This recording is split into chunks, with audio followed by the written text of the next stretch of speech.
दोस्तों, मैं अपने जो माँ की अभी मृत्यु हुई, जिसके बारे में मैंने कुछ आपको बताया था, उसी से रिलेटेड इवेंट एक क्वेश्चन मेरे पास आया। किसी ने पूछा, क्योंकि ऐसे समय क्या होता है, बहुत सारे प्रश्न आते हैं, स्पेशली जो यंगस्टर्स होते हैं। उनका कहना था कि हम इतना दुख क्यों मनाते हैं जब आत्मा चली गई यहाँ से, और कहा जाता है कि आत्मा जब ये भौतिक शरीर छोड़ती है तो ज़्यादा ही खुश रहती है, क्योंकि सूक्ष्म शरीर में उसको ज़्यादा आनंद मिलता है। फिर हम समाज में इतना ज़्यादा हमने क्यों रूढ़िवादिता बना रखी है कि ये मत करो, वैसा मत करो, शादी है तो डांस नहीं करो, तुम 1 साल तक त्यौहार नहीं मनाओगे। इतना दुख प्रदर्शित क्यों किया जाता है या करवाया जाता है? ये प्रश्न मेरे किसी खास यंगस्टर का था। तो हमने उनको यही बोला कि जरूरी नहीं है कि सारी आत्माएं ही यहाँ से मृत्यु के बाद तुरंत प्रसन्न हो जाती हैं, क्योंकि अगर उस आत्मा का बहुत ज़्यादा अटैचमेंट है यहाँ के पृथ्वी से तो वो छोड़ना ही नहीं चाहेगा। अर्ली स्टेजेस के इवोल्यूशन में आत्माएं जब शुरुआती दौर पे जब आती हैं जीवन लेकर के भौतिक, तो यहाँ से कोई नहीं छोड़ना चाहता। इवन शुरुआती छोड़ दीजिए, अभी भी कहूँ मैं, एडवांस में भी जब आप होते हो तब भी इस भौतिक लाइफ को छोड़ना आसान नहीं होता अगर आप बहुत अच्छे से जी रहे हो तो बहुत सारी आत्माएं ऐसी भी हैं जो जाते ही बड़ी दुखी भी हो जाती हैं, इसीलिए उनका जन्म भी तुरंत होने लगता है। तो मेरा उनको यही कहना है कि हर कोई प्रसन्न नहीं होता। जैसे जैसे आपका एडवांसमेंट होता है, जैसे जैसे आपकी एनर्जी अच्छी होने लगती है, आप भौतिक शरीर को छोड़ते ही आप लाइट शरीर में आते हो, वहां भी आपका घर होता है, तो आप प्रसन्न होते हो कि वहां पर जा रहे हैं।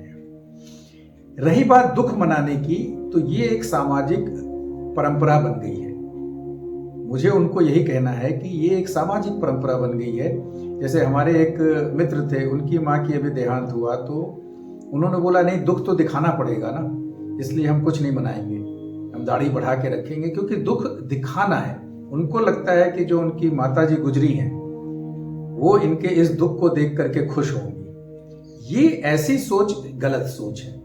कोई भी आत्मा जब यहाँ से फ्री होती है, उसकी इच्छाएं उसको वापस लाने के लिए बाध्य करती हैं, वो आना भी चाहता है, लेकिन वो इसलिए दुखी नहीं होगा कि आप दुखी नहीं हैं। क्योंकि जैसे ही हम भौतिक शरीर छोड़ते हैं, हमारे अंदर प्रेम का एक अंडरस्टैंडिंग चीजें और बढ़ जाती हैं, और हम भी जानते हैं कि ये एक क्षणिक चीज है, वो भी लौट के आएगा जो हमारे लिए रो रहा है नीचे। तो दिखाने के लिए दुख मत दिखाइए। क्योंकि मैं हमेशा अपने पिता से कहता था, आप कह रहे हैं जिस रिश्तेदार को आप जानते भी नहीं है, उनकी डेथ के बाद 1 साल तक हम त्योहार नहीं मनाएंगे, हमारे जो बच्चे आ रहे हैं वो क्यों नहीं मनाना चाहेंगे? आपको गारंटी है कि वो अगले साल तक जिएंगे, तो अगर उनको एक मौका मिलता है तो क्यों नहीं मनाना चाहिए? बाकी समय हम खा रहे हैं, लेकिन हम दिवाली नहीं मनाएंगे, दशहरा नहीं मनाएंगे, होली नहीं मनाएंगे, क्योंकि हमारे यहाँ कोई गुजरा है। तो ये सब रूढ़िवादिताएं हैं, ये आपकी अपनी एक कट्टरता है जो कि पुराने लोगों में होती थी, जिसकी मुझे नहीं लगता है कोई जरूरत हो, बट अगर आपको लगता है तो आप करिए। बट आपको यह भी ख्याल करना होता है कि जब आगे कोई जा रहा है तो पीछे से कोई आ भी रहा है, उसका जीवन भी उतना ही इंपॉर्टेंट है, उसको भी जीने का मौका मिलना चाहिए। क्योंकि आपको तो लगता है 1 साल की बात है, हो सकता है उस 1 साल में उसका सब कुछ खत्म हो गया हो। तो ये अच्छी सोच नहीं है। तो मैं उस यंगस्टर को यही कहना चाहता हूं कि ये दिखावे से हटें। अगर आपको रियली आंसू है तो आंसू आ जाएगा। जैसे मुझे खुद आंसू नहीं आते थे मौतों पे, हमारे एक कजिन थे, उन्होंने एक बार मैं उनको ऑब्जर्व किया कि वो मौतों पे जरूर जाते थे, फिर मैंने भी जाना शुरू किया। लास्ट में मैं देखता था जैसे ही मैं बॉडी छूता था और कंधे पे उठाता था, वो आंसू आ ही जाते थे। और वो आंसू प्रेम के होते थे। आपको बताऊं, दिखावे के आंसू दिखावे के होते, उसमें प्रेम नहीं होता, उसमें आप रोगे सिर्फ, हो सकता है आंसू भी निकल आए, लेकिन प्रेम का जो आंसू होता है वो रियली उस आत्मा को याद करता है, और तब उस आत्मा को भी एहसास हो जाता है। क्योंकि जब हम भौतिक शरीर छोड़ते हैं तो हम सबका माइंड कनेक्टेड ही होता है, तो अगर आप कुछ भी याद कर रहे होंगे तो उस आत्मा को मिलेगी ही मिलेगी वो स्पंदन। और आत्मा हमेशा जो शरीर छोड़ती है वो चाहती है कि आप प्रेम में याद करें, दुख में नहीं। क्योंकि दुख होने की वजह से वो अगर आपको प्रेम भेज भी रहा है तो आप पकड़ ही नहीं पाओगे, क्योंकि संबंध वो मानसिक हो जाता है जो प्रेम से जुड़ता है। तो इन चीजों को समझने की कोशिश करिए। बहुत सारे ऐसे आप देखोगे, आजकल तो यूट्यूब है, पॉडकास्ट है, आप लिटरेचर में भी जाएंगे कि मृत्यु एक बड़ी सहज प्रक्रिया है और उसके बाद फिर जीवन आरंभ रहता है। तो इसलिए इसको इतना ज्यादा बंधनकारी नहीं बनाना चाहिए। मौत, मेरा मानना है, एक ऐसी सोसाइटी वही अच्छी है जहाँ पे मौत को भी बड़ा अच्छे से एंजॉय, हम नहीं कहेंगे कि हंसी खुशी करिए करिए ड्रम पीटिए, बट उसको एक ढंग से सेलिब्रेट करते हैं, पीसफुली उनको विदा किया जाता है, आपस में उनको याद किया जाता है।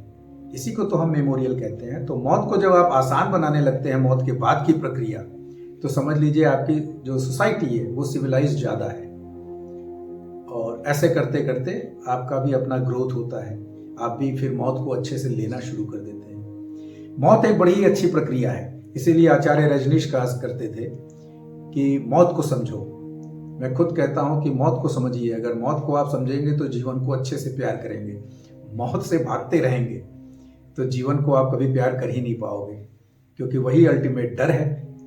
और आपके सारे छोटे छोटे डर जो हैं उसको समझ लेने से अपने आप कम होने लगते हैं, क्योंकि जब आपको पता है कि आपको जाना ही है तो क्यों इतने यहाँ पे पंगे करना, पंगे लेना, इतना उलझनों में क्यों पड़ना। तो ये है। अभी इसको मैं यही खत्म करता हूँ, किसी और चर्चा में फिर हम किसी की बात करेंगे अगर आपके पास कोई प्रश्न होंगे। बट फाइनली मैं फिर उस यंगस्टर को कहता हूँ कि जो आपको अच्छा लगे वो करिए। समाज जो कहता है वो अलग चीज़ है। हाँ, कई बार अगर आपके पेरेंट्स सामाजिक तौर पे अगर आपको छोटे मोटे कुछ चीज़ें कहने को कहते हैं तो वो जरूर करिए, क्योंकि वो समाज में बंधे हैं। लेकिन अगर आपको मौका मिलता है तो मैं तो कहूँगा आप तोड़ दीजिए वो बंधन, क्योंकि तभी वो उससे बाहर निकल पाएंगे। अदरवाइज समाज आपको कभी भी बाहर नहीं निकलने देगा। Thank you very much.